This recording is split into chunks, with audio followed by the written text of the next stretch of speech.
নেতৃত্ব এবং সর্বোপরি আজকের মুর্শিদাবাদ লোকসভা কেন্দ্রে কংগ্রেস সমর্থিত বামফ্রন্ট মনোনীত সিপিআইএম প্রার্থী কমরেড মোহাম্মদ সেলিমের সমর্থনে কাটাবাড়িতে এই যে সমাবেশ অনুষ্ঠিত হচ্ছে, তাতে যে সমস্ত কর্মী সমর্থক নেতৃত্ব উপস্থিত হয়েছেন তাদের সকলকে এবং কাটাবাড়ি বাজারের বিভিন্ন জায়গা থেকে যারা আমাদের আলোচনা শুনছেন, আমি সকলকে শুরুতেই ধন্যবাদ, অভিনন্দন এবং লাল সালাম জানিয়ে আমি খুবই সংক্ষেপে কয়েকটি কথা আপনাদের সামনে বলতে চাইছি। কারণ এর আগে যারা এই মঞ্চে আলোচনা করেছেন তারা খুবই গুরুত্বপূর্ণ আলোচনা করেছেন। কেন মোহাম্মদ সেলিমকে জেতাতে হবে তারা অল্প কথাতে হলেও পরিষ্কার করে দিয়েছেন আপনাদের সামনে, আমাদের সামনে। এরপরেও আমাদের জেলা সম্পাদক, কংগ্রেসের জলঙ্গি ব্লক কংগ্রেসের সভাপতি তারা আছেন, তারা তাদের মূল্যবান আলোচনা করবেন। এই নির্বাচনটা হচ্ছে দেশের সরকার তৈরির নির্বাচন। এই যে নির্বাচন আমরা ভোট দেব আগামী 7ই মে, আর গণনা হবে 4 জুন। আগামী পরশু থেকে যে ভোট শুরু হবে, ভোট প্রক্রিয়া গোটা দেশে, সমস্ত ভোট একদিনে গণনা হবে 543টা কেন্দ্রে। সেটা হচ্ছে জুন মাসের 4 তারিখে। এই জুন মাসের 4 তারিখে আমরা প্রথমে লক্ষ্য রাখবো যে মুর্শিদাবাদ কেন্দ্রে বাম কংগ্রেসের যে প্রার্থী কমরেড মোহাম্মদ সেলিম, সেই সেলিম ব্যাপক ভোটে জয়লাভ করেছেন এবং আজকের মতো একটা বিশাল সেদিন আমরা মিছিল করতে পারবো, এই প্রত্যাশা আমাদের মধ্যে রাখতে হবে সবাই। দ্বিতীয়ত আমরা লক্ষ্য রাখবো যে এই মুর্শিদাবাদ জেলায় 3টি লোকসভার সিট আছে। এক হচ্ছে এই মুর্শিদাবাদ, 2 হচ্ছে বহরমপুর, যেখানে কংগ্রেসের অধীর রঞ্জন চৌধুরী হাত চিহ্নে লড়ছেন, আমরা সমর্থন করেছি সিপিআইএম বামফ্রন্ট। 3 হচ্ছে জঙ্গিপুর লোকসভা কেন্দ্র, সেখানেও কংগ্রেস লড়ছে হাত চিহ্নে, মোর্তজা হোসেন গোকুল সেখানে লড়ছে। গোটা মুর্শিদাবাদ জেলার আমরা যা খবর নিচ্ছি এবং খবর পাচ্ছি, তাতে আগামীতে রাহুলের নেতৃত্বে কেন্দ্রে যে সরকার তৈরি হবে ইন্ডিয়া জোটের, তাতে মুর্শিদাবাদ থেকে 3 জন এমপিকে আমরা পার্লামেন্টে পাঠাতে পারবো। আর 3 জন এমপিকে যদি আমরা পার্লামেন্টে পাঠাতে পারি, তাহলে মুর্শিদাবাদ জেলার মানুষ আমরা যে সমস্ত দিক দিয়ে পিছিয়ে আছি, আগামী দিনে শুধু কথার কথা নয়, সেই সমস্ত সমস্যাগুলি সবটা আমরা পূরণ করতে পারবো, এই প্রত্যাশা আমাদের আছে। সেই জন্য আমাদের সিটে যে ভোট হবে তার বেশি দিন নেই। আজকে হচ্ছে 17 তারিখ, মানে আগামী মাসের 7 তারিখে ভোট হবে। হিসেব করতে গেলে আর 19 দিন বাকি আছে। এই 19 দিন পরে আমাদের গুরুত্বপূর্ণ ভোটটা আমরা দেব। একটা কথা বলতে চাই যে আমাদের এখানে মূল প্রতিপক্ষ যারা আছে তারা তো তৃণমূল কংগ্রেস। তৃণমূল কংগ্রেস অলরেডি হাল ছেড়ে দিয়েছে। দেখতে পাচ্ছেন তৃণমূল কংগ্রেসের কথা, তাদের মিটিং, মিছিল, সমাবেশ। ও বুঝে গেছে যে এবার আর মুর্শিদাবাদ জেলায় আবু তাহের খান জোড়াফুল চিহ্নে জিতে ওই দিল্লির পার্লামেন্টে যেতে পারবে না, তার জন্য আর তিনি এই এলাকায় আসছেন না।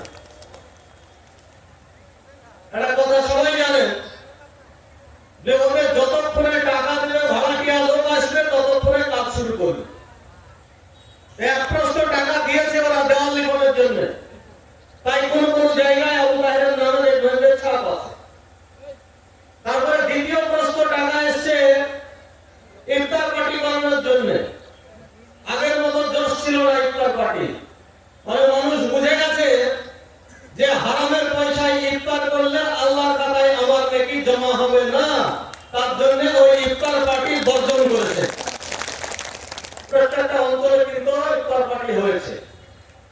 তাহলে আবার কখন টাকা আসবে আর তারপরে না দু চারটে কর্মী হয়তো দেখলেও দেখতে পারে।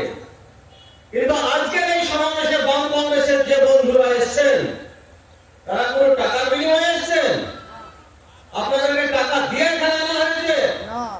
এমনকি যারা এসছেন টুকটুকি ভাড়া করে, নিজের পকেটের পয়সা খরচ করে, এলাকার মানুষের কাছে চেয়ে টুকটুক ভাড়া করে এখানে নিজের ইচ্ছেতে এই সমাবেশে হাজির হয়েছে। এটাই হচ্ছে ওদের সঙ্গে আমাদের তফাৎ। আমরা ভাড়াটিয়া কাটছি না, নিজের বাপের সম্পত্তি রক্ষা করার জন্য আমরা লড়ছি। আর তৃণমূল কংগ্রেসের যারা নেতা বন্ধুরা আছে ওরা ভাড়াটিয়া কাটছে। টাকা আসবে খাটবে, না আসবে খাটবে না, ভোটের পরে 5 বছর ওই এমপির সঙ্গে কোনো সম্পর্ক থাকবে না। আজকে এখানে 5 বছর এমপি আবু তাহের খান তৃণমূল কংগ্রেসের কোন নেতাকে বলতে শুনেছেন যে 5 বছরে 25 কোটি টাকা পেয়েছে এই এলাকা উন্নয়নের জন্য? জলঙ্গি বিধানসভা, পাশে রানীনগর বিধানসভা, তার পাশে আছে ডোমকল বিধানসভা, তার এই 25 কোটি টাকা দিয়ে কি উন্নয়নের কাজ করেছে? প্রথম কোন খতিয়ান আছে আমাদের সামনে? কোন খতিয়ান উনি দেখাতে পারবেন না। তো এই জবাব চাইবার জন্যই, জবাব নেওয়ার জন্যই মানুষ এবার ঠিক করেছে আমরা তো আমাদের কাজ করবই, কিন্তু মানুষ যেখানে যাচ্ছি বলছে যে আপনারা বললেও হবে না বললেও হবে। আমরা ঠিক করে নিয়েছি যে মুর্শিদাবাদ কেন্দ্র থেকে এবারে মোহাম্মদ সেলিমকে জিতিয়ে আমরা পার্লামেন্টে পাঠাবো, শুধু সময়ের অপেক্ষা। আর মোহাম্মদ সেলিম যদি এমপি হন তাহলে ওই 5 বছর আমরা খোঁজ নিব না এমনটা নয়। কিন্তু এই যে কথা দিচ্ছেন না যে পাশে বর্ডার বিএসএফ এর সমস্যা আছে চাষিদের, আমরা দেখতে চাইব যে মোহাম্মদ সেলিম বিএসএফ এর বর্ডার এলাকায় চাষিদের সমস্যা নিয়ে পার্লামেন্টে সরব হচ্ছেন কি। আমরা দেখতে চাইব কৃষকের ফসলের লাভজনক দাম। রানীনগর 2 ব্লকের মালিবাড়ি 2 অঞ্চলে যাচ্ছিলাম, এখন ওই পাট বুনছে মানুষ। গত বছর পাটের দাম পাননি, তা সত্ত্বেও কিছু বলার নেই, পাট বুনতেই হবে চাষিদেরকে। উনি উঠে এসে হ্যান্ডশেক করে বললেন যে আপনি তো দিল্লিতে যাচ্ছেনই, দিল্লিতে গিয়ে আমরা পাট বুনছি, পাটের ঠিকঠাক দাম পাচ্ছি না, এই কথাটা বলবেন তো? যদি বলেন তাহলে আমরা গোটা পাড়ার লোক রেডি হয়ে আছে আপনাকে ভোট দেওয়ার জন্য। তার কথা বলবেন উনি দিল্লিতে গিয়ে? কৃষকের ফসলের লাভজনক দামের কথা বলবেন না, সার্বিক কীটনাশকের কথা দাম কমাতে হবে সেই কথা বলবেন না, বেকার শিক্ষিত যুবক যুবতীদের চাকরি দিতে হবে সেই কথা বলবেন না, যারা অশিক্ষিত অর্ধশিক্ষিত বেকার যুবক যুবতী তারা যাতে এইখানে থেকে 100 দিনের কাজ বা অন্যান্য কাজ পায় তার কথা বলবেন না, মানুষের গণতান্ত্রিক অধিকার রক্ষা করার কথা বলবেন না, মা বোনদের ইজ্জত যাতে রক্ষা পায় তার কথা বলবেন না। তো আমরা কি এমনি এমনি বিনা পয়সায় এখানে খাটতে এসেছি? এইটাই হচ্ছে আমাদের স্বার্থ যে মোহাম্মদ সেলিম পার্লামেন্টে যাবেন এবং আমাদের আপামর সাধারণ মানুষের জন্য সোচ্চার হবেন, যাতে করে আমরা সমস্ত অংশের মানুষ উপকৃত হব। তাকে পাস করে পার্লামেন্টে পাঠালাম, 5 বছর আর দেখা নাই, এইটা আমরা হতে দিতে চাই না। কাজে আমার আলোচনা দীর্ঘায়িত না করে শুধু সংক্ষেপে আপনাদের বলতে চাই যে এখন দেখবেন এই কিছুদিন আগেই ঈদ উল ফিতরের উৎসব হয়ে গেল আমাদের ইসলাম ধর্মাবলম্বীদের। তাতে অনেক বাড়িতে খোঁজ নিয়ে দেখবেন যে সমস্ত ইয়াং ছেলে বাইরে গিয়েছে, বিশেষত কেরালায় কাজ করতে, এই ঈদের বাড়িতে বাপ মাকে স্ত্রীকে ফোন করে বলেছে যে এই রোজার ঈদে গেলাম না, কোরবানির ঈদে বাড়ি আসবো। কারণ রোজার ঈদে বাড়ি আসলে কাজটা করতে পারবো না ভালো করে, যে 2 পয়সা বাড়িতে নিয়ে যাবো সেইটা কমে যাবে, যাওয়া আসার একটা ভাড়া আছে সেইটা আমি দিতে পারবো না। তার জন্য ইসলাম ধর্মাবলম্বীদের বছরে যে 2টো খুশির স্ত্রী পুত্র কন্যা সন্তান তাদেরকে নিয়ে এই ঈদের উৎসব পালন করতে পারেন। এটা আমাদের কাছে কষ্টের নয়, এটা আমাদের কাছে দুঃখের নয়। আজকে লজ্জা আছে যে রাজ্যে মামাটি মানুষের সরকার চলছে তৃণমূল কংগ্রেসের, তার নেত্রী মমতা ব্যানার্জি সে বলে যে আমার সরকার হচ্ছে মামাটি মানুষের সরকার। তো কেরালাতে কাজ করতে যাই গেল এখান থেকে। আমাদের 42খানা এমপি আছে এই পশ্চিম বাংলায়, কেরালা তার ছোট, অর্ধেকের ছোট, 20খানা মাত্র এমপি। তাহলে কেরালাতে একটা কমিউনিস্টের সরকার চলছে, পিনারাই বিজয়ন তার মুখ্যমন্ত্রী।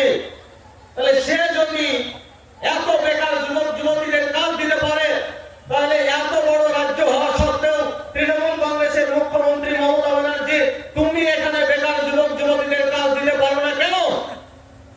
এই প্রশ্ন তৃণমূল কংগ্রেসের নেতাদের জবাব দিতে হবে না?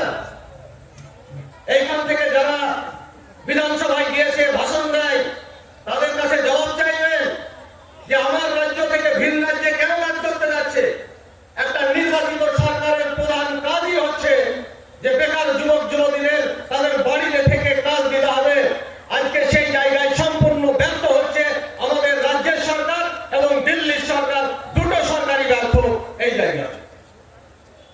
এনআরজি প্রকল্প সেটা কবে শুরু হয়েছিল আপনারা জানেন, যেটাকে 100 দিনের কাজ বলি। 2004 সাল ভারতবর্ষের সবচাইতে বড় দুটো রাজনৈতিক দল, একটা হচ্ছে কংগ্রেস আর আরেকদিকে বিজেপি। সরকার গড়ার জন্য কেউ নিরঙ্কুশ সংখ্যাগরিষ্ঠতা অর্জন করতে পারেনি। 2004 সালে আমরা বামপন্থীরা 61 জন এমপি পেয়েছিলাম। আমরা বিজেপিকে কোনোদিন সমর্থন করিনি, এখনো করছি না, ভবিষ্যতেও সমর্থন করার কোনো প্রশ্ন উঠে না। কারণ ওটা হচ্ছে একটা সাম্প্রদায়িক দল যারা হিন্দু মুসলমানের ঝামেলা লাগিয়ে দিয়ে ফায়দা নেওয়ার চেষ্টা করে। ভোটের সময় এসে তারা বলে যে হিন্দুরা বিজেপিকে ভোট দাও, আর একই কায়দাতে মমতা ব্যানার্জি বলে আমি তোমাদেরকে রক্ষা করবো, তার জন্য মুসলমানরা আমাদেরকে ভোট দাও। আমরা সমর্থন দিয়েছিলাম কংগ্রেসকে। নিশ্চিতভাবে জানেন যে 2004 সালে ইউপিএ 1 এর প্রধানমন্ত্রী হয়েছিলেন ডক্টর মনমোহন সিং। সমর্থনটা এমনি দিয়েছিলাম।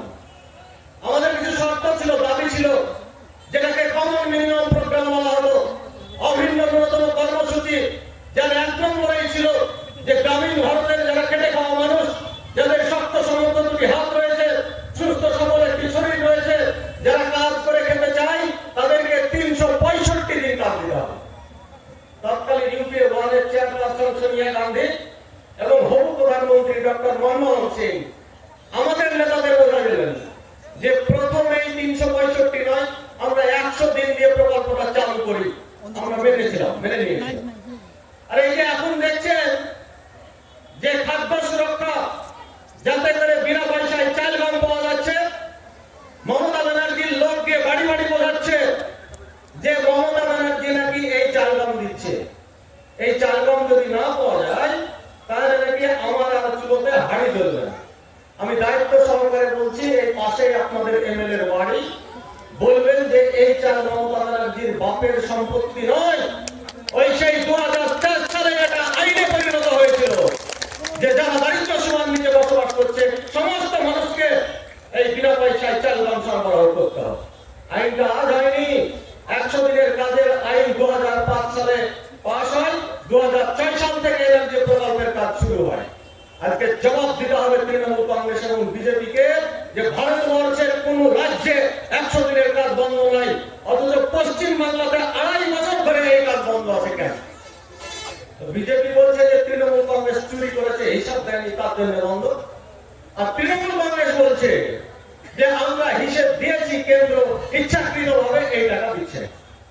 তাই কিছুদিন আগে সব টাকা ঢুকেছে, তাদের নামে টাকা ঢুকেছে। আপনারা যখন 2006 সালের পরে দেখেছেন আমাদের গ্রাম পঞ্চায়েত, পঞ্চায়েত সমিতি, জেলা পরিষদ ছিল, তখন মানুষ মাথায় ডালি নিয়ে কোদালে মাটি কেটে রাস্তায় ফেলতে দেখেছে।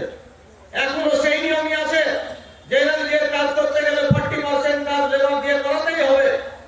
তো 2018 থেকে 2023 সাল পর্যন্ত একজনকে দেখাতে পারবেন কারাবাড়ি অঞ্চলে যে মানুষরা মাথায় ডালি নিয়ে কোদালে মাটি ভর্তি করে, ডালিতে মাটি ভর্তি করে মাথায় করে কোন জায়গায় ফেলেছে বা রাস্তার ধারে কোনো কিছু পরিষ্কার করেছে? একজনও করেনি। তাহলে যে 6000 কোটি টাকা বকেয়া এই বকেয়া তৈরি হলো কিভাবে? এই বকেয়া হচ্ছে বিগত টার্মের তৃণমূল কংগ্রেসের যারা প্রধান মেম্বার, সভাপতি, সহকারী সভাপতি, তৃণমূলের বুথ সভাপতি থেকে অঞ্চল সভাপতি, ব্লক সভাপতি, সবাই এই কাজ করেছে। গিয়ে দেখবেন যে তাদের নামে এই জব কার্ড, ভুয়া অ্যাকাউন্ট, সব ভুয়া আধার তৈরি করে তাদের নামে টাকা ঢুকেছে। আজকে ভিডিওটা সেই তালিকা আমাদেরকে অফিসিয়ালি দেয়নি, বলে বারণ আছে। কে বারণ করেছে? তো ডিএম সাহেব। তার অর্ডারটা দিয়ে আমাদেরকে তো অর্ডার দেননি, ভারত নিষেধ করেছে। মুখে মুখে একটা সরকার চলে, তো ওই টাকা দিবে কিভাবে? ওই তালিকা দিবে কিভাবে? যদি দেখেন যে আপনার এমএলএ সাহেবের নাম আছে ওই তালিকায়, তাহলে ওই তালিকা দিতে পারে ভিডিও? যদি দেখেন যে আপনার আগের টার্মের এই অঞ্চল সভাপতির নাম আছে, প্রধানের নাম আছে, সেটা কি মাথায় করে মাটি কেটেছে, তাহলে ওই তালিকা দিতে পারে? তাহলে এই জন্য আজকে গরিব মানুষের যে 100 দিনের কাজ সেটা বন্ধ হয়ে আছে 2.5 বছর ধরে। তাহলে দুই দিক থেকে আমরা বঞ্চিত হয়েছি। 100 দিনের কাজের টাকা যদি সঠিকভাবে কাজ হতো তাহলে আমাদের কিছু রাস্তাঘাট তৈরি হতো, আর দুই যারা কাজের জন্য বাইরে চলে গেছে তারা এই এলাকাটা অন্তত 100 দিন কাজ পেতেন, যেটা থেকে আমরা সম্পূর্ণভাবে বঞ্চিত হয়েছি। আমি শেষ করছি আমার আলোচনা। যে কথা দিচ্ছি কংগ্রেসের পক্ষ থেকে এবং সিপিআইএম এর পক্ষ থেকে নির্বাচনী ইশতেহার আমরা ঘোষণা করেছি যে যদি ইন্ডিয়া জোটের আমরা সরকার তৈরি করতে পারি, মোহাম্মদ সেলিমকে যদি আমরা পার্লামেন্টে পাঠাতে পারি, তাহলে 100 দিনের কাজ 200 দিনে পরিণত হবে এবং 250 টাকা মজুরি নয়, মিনিমাম মজুরি হবে 600 টাকা। আমরা যদি দিল্লিতে সরকার তৈরি করতে পারি, তাহলে কথা দিচ্ছি ওই যে আগে যুব কংগ্রেসের নেতা বলে গেল যে 1000 টাকা নয়, ওটা 1,08,000 টাকা দেওয়া হবে প্রত্যেকটা মা বোনে। কারো লক্ষ্মীর ভান্ডার বন্ধ হবে না, 1000 টাকায় কিছু হয় না, ওটা 1,08,000 টাকা দেওয়া হবে বছরে। আমরা কথা দিচ্ছি যদি আমরা এই ইন্ডিয়া জোটের সরকার তৈরি করতে পারি, তাহলে কৃষকের ফসলের যে মিনিমাম সাপোর্ট প্রাইস, ন্যূনতম সহায়ক মূল্য, সেটা আমরা চালু করব। আমরা কথা দিচ্ছি যদি আমরা ইন্ডিয়া জোটের সরকার তৈরি করতে পারি, তাহলে সার্ভিস কীটনাশক বস্তার গায়ে যে দাম লেখা আছে তার চাইতে বেশি দামে আপনারা কিনতে বাধ্য হচ্ছেন। এই রাজ আমরা চলতে দেব না। এতে আমরা ভর্তুকি বাড়াতে চাই। আমরা কথা দিচ্ছি যে সমস্ত যোগ্যতা সম্পন্ন, মেধা সম্পন্ন আজকে ছেলেরা ওই কলকাতার রাজপথে 1,500 দিনের উপরে বসে আছে, ধর্ণা দিচ্ছে, আজকে যোগ্যতা মেধা ধুলোয় লুটোপুটি খাচ্ছে, তাদের চাকরির ব্যবস্থা করব আমরা। তার জন্য আপনাদেরকে এখন একটা কাজ করতে হবে। সেই প্রথম কাজটা হচ্ছে যে এই লোকসভা নির্বাচনে আপনাদের কি করতে হবে? মা বোনেরা বাড়িতে রুটি তৈরি করে দেখেছেন? রুটি তৈরি করলে 1 ফিট শাখা হয়ে গেলে উল্টে 8 ফিট দিতে হবে, আর যদি না উল্টায় সময় মতো তাহলে ওই রুটি পুড়ে যায় আর খাওয়া যায়। তাহলে সময় এসেছে এই দিল্লিতে যে বিজেপি সরকারটা আছে সেই সরকারটাকে উল্টে দিতে হবে। যদি উল্টে না দেন তাহলে যে পুরা পুড়ছে পুড়ে কাঠ কয়লা হয়ে যাবে, তো আর নেওয়া যাবে না। তাহলে যা হয়েছে এই 7 তারিখে বিজেপিকে এবং তৃণমূল কংগ্রেসকে উল্টে দিতে হবে, যে মোহাম্মদ সেলিমকে জেতাতে হবে। এটা হচ্ছে প্রথম কাজ। আর 2026-এ এই বাংলা থেকে বাম কংগ্রেসের নেতৃত্বে তৃণমূল কংগ্রেসকে উল্টে দিয়ে আবারও পশ্চিম বাংলায় সরকার তৈরি করতে হবে বাম কংগ্রেসের। সেই প্রস্তুতি এই লোকসভা নির্বাচন থেকে নেবেন, এই প্রত্যাশা আপনাদের কাছে রেখে আপনাদের সবাইকে সংগ্রামে অভিনন্দন, ধন্যবাদ এবং লাভ সালাম জানিয়ে আমি আমার এই আলোচনা শেষ করছি। ইনকলাব জিন্দাবাদ, বাম কংগ্রেস ঐক্য জিন্দাবাদ। ধন্যবাদ।